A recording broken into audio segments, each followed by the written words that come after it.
প্ৰয়াত প্ৰধানমন্ত্ৰী ৰাজীৱ গান্ধীৰ জন্মজয়ন্তী উপলক্ষে ধুবুৰী ৰাজীৱ ভৱনত নাৰী ন্যায় সন্মিলন সমাৰোহ।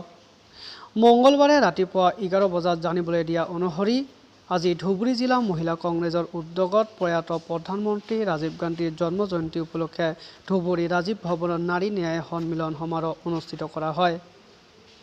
প্ৰয়াত প্ৰধানমন্ত্ৰীগৰাকীৰ মাল্যাৰ্পণ কৰি একাঁজলি শ্ৰদ্ধাঞ্জলি আগবঢ়ায় কংগ্ৰেছ কৰ্মীসকলে।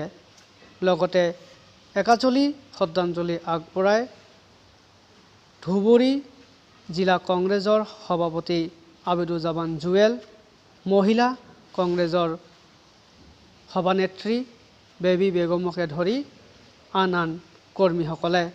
শ্ৰদ্ধাঞ্জলি অনুষ্ঠানৰ পাছতে জিলা মহিলা কংগ্ৰেছৰ সভানেত্ৰী বেবী বেগমৰ সভাপতিত্বত হোৱা ন্যায় সন্মিলনত মহিলাৰ ন্যায়ৰ ওপৰত বহু বক্তাই নিজৰ ভাষণ আগবঢ়ায়।